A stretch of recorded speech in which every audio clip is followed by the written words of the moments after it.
सिलचर में मानव तस्करी और डायनी प्रथा के खिलाफ रैली व जागरूकता सभा। सिलचर रूरल आईसीडीएस परियोजना और जिला विधिक सेवा प्राधिकरण के संयुक्त तत्वाधान में सोमवार को मानव तस्करी और डायनी प्रथा उन्मूलन के लिए रैली और जागरूकता सभा का आयोजन किया गया। मेहरपुर से निकली रैली सीडी होम पाठशाला स्कूल तक पहुंची।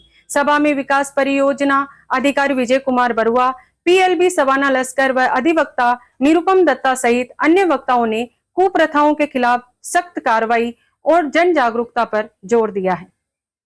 2025 চনৰ জুলাই মাহৰ আপোনালোক সকলোৱে ইতিমধ্যে গম পাইছে যে আমাৰ চৰকাৰী নিৰ্দেশনা অনুসৰি আজিৰ দিনটোত আমি প্ৰজেক্ট লেভেলত গোটেই অসমতে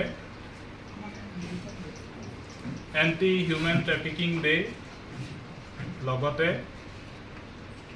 এন্টি উইচ হান্টিং ডে হিচাপে পালন কৰাৰ নিৰ্দেশনা আহিছিলে আৰু সেই নিৰ্দেশনা অনুসৰি আমি আজি এই সিডি হোম এলপি স্কুলৰ প্ৰেক্ষাগৃহত শিলচৰ ৰুৰেল আইচিডিএছ প্ৰজেক্ট আৰু ডিষ্ট্ৰিক্ট লিগেল সাৰ্ভিস অথৰিটিৰ উদ্যোগত আমি সকলোৱে একত্ৰিত হৈছোঁ এই সম্পৰ্কে এখনি সভা অনুষ্ঠিত কৰাৰ বাবে আৰু ইয়াত ইমান গৰমত প্ৰতিকূল বতৰটো সকলোৱে আহি উপস্থিত হোৱাৰ বাবে মই মোৰ ফালৰ পৰা সকলোকে ধন্যবাদ জনাইছোঁ, কৃতজ্ঞতা জনাইছোঁ। আজি সভাত উপস্থিত ডিষ্ট্ৰিক্ট লিগেল সাৰ্ভিস অথৰিটিৰ দত্ত মহোদয়, লগতে সদস্য মহোদয়, যুৱ সংঘ বাতৰি কাকতৰ সাংবাদিক মহোদয়, আমাৰ প্ৰজেক্টৰ কাৰ্যালয়ৰ সকলো বিষয়ববীয়া, আমাৰ সুপাৰভাইজাৰসকল আৰু ট্রাফিকিং কেমনে হয় জেনারেলি কয়কিটা কেউরে লোক দেখাইয়া বেশিরভাগ বাচ্চারা বা মেয়েরারে লোক দেখাইয়া চাকরির লোক দেখাইয়া বিবাহের লোক দেখাইয়া বিভিন্ন কারণবশত এগুলা করা হয়।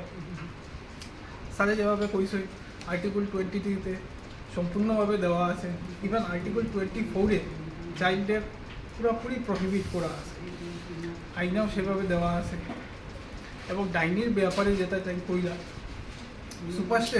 সুপারস্টেশন অনেকের মাঝে সুপারস্টেশন থাকে, ওই যেটা কইলা স্যারে অলরেডি এইটা ব্যাপারে ইলাবোরেটলি কইয়া গেছে।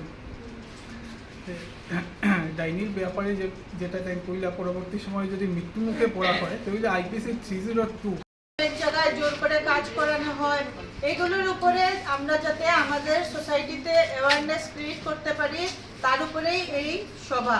এবং আমাদের এখানে কম দেখা যায়, কিন্তু আপার আসামে অনেক এরকম কেসেস আছে যেখানে কোনো নারীকে বলে দেওয়া হয় যে ও পেতনি হয়ে গেছে, ওকে গ্রাম থেকে বের করে দেওয়া হবে।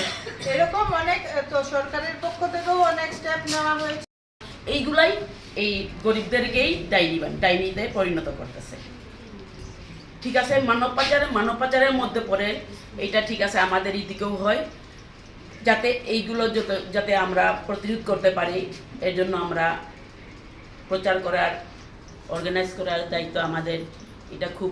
এটাতে আমরা খুব গর্বিত, আমাদের দায়িত্বটা আমরা পালন করব।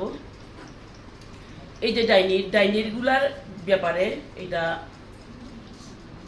আমরা যারা শিক্ষিত সমাজ তারাই আমরা ডাইনির সৃষ্টি করতেছি। এইটা নিয়েই সরকারের কাছে আমার দাবি, যেমন এই শিক্ষিত সমাজরা সব